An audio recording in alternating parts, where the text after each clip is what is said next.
What if you could remember the exact moment of your death in another life? What if those memories were so detailed, so verifiable, that scientists and skeptics alike were left speechless? This is the case of a man who claimed he remembered being murdered and then proved it. In the quiet hills of Syria, a young boy was born with a memory no one could explain. By the time he could speak, he was already telling a chilling story, that he had been murdered in a past life.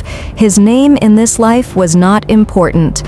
What mattered were the events that unfolded next, events that would shake the very foundation of what we believe about life, death, and what may come after. This is the true story of a reincarnation case so strange, so thoroughly documented, that even scientists were forced to question everything they thought they knew. It all began in the early 2000s. A young boy, just 3 years old, began telling his parents about a man who was killed with an axe. He said he remembered being that man, and vividly described his village, his house, and even the face of his killer. In most cultures, such claims would be dismissed as a child's imagination. But in the Druze communities of Syria and Lebanon, where reincarnation is a common belief, his parents listened closely. The boy even pointed to a red birthmark on his forehead and said, "This is where the axe hit me." His family was stunned. Driven by curiosity and a sense of duty, the boy's father took him to the village the boy described,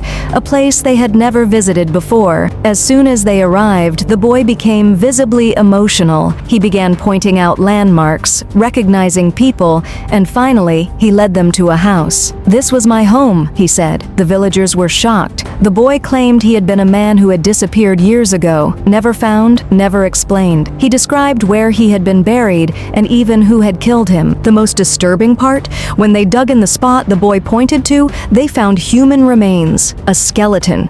The skull had a crack in exactly the same spot as the boy's birthmark. And even more chilling, the man he named as his killer, still alive. And when confronted, that man turned pale and reportedly confessed. There were no cameras, no tricks, just a child, a memory, and a mystery that stunned everyone who heard it. This story caught the attention of Dr. Eli Lash, a German-born physician who had worked extensively in the Middle East. Known for his skepticism and scientific rigor, Dr. Lash investigated the case personally. What he found was so compelling that he documented every detail: the child's consistent story, the discovery of the body, the confession, and the alignment of all the facts. He later passed the case to the late Dr. Ian Stevenson of the University of Virginia, one of the few scientists in the world who studied reincarnation from an academic standpoint. Dr. Stevenson documented over 2,500 cases of children who remembered past lives, but even among those, this one stood out. Skeptics argue that children can be easily influenced, that they might hear stories from adults, internalize them, and believe they are real.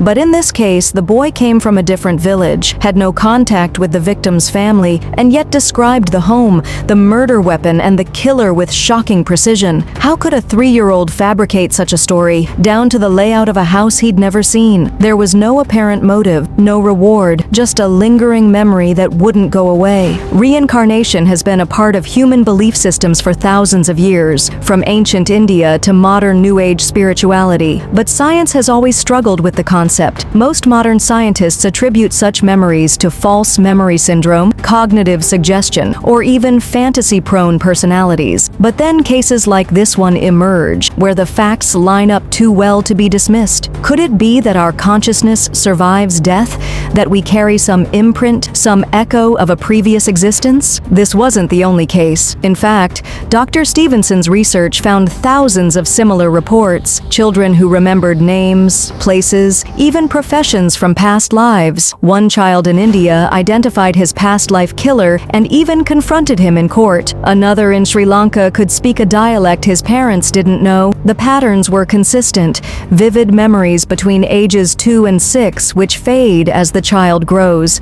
Physical birthmarks matching past life injuries, and deep emotional reactions to specific people or places. If reincarnation is real, what does that mean for us? It It raises questions about identity. Are we the sum of our memories? If those memories can come from another life, where does you begin and end? It also challenges moral philosophy. If we live multiple lives, do our actions carry consequences beyond this one? Are we here to learn, to evolve, to pay debts we don't remember? For believers, this case is a powerful confirmation. For skeptics, it's an unsolved puzzle. For everyone else, it's a doorway to the unknown. The boy who remembered being murdered is now an adult. His memories have faded, like most do, but the story lives on, because sometimes reality is stranger than imagination, and the truth, whether we accept it or not, may lie beyond the limits of what science can currently explain. So the next time a child says, "I remember who..."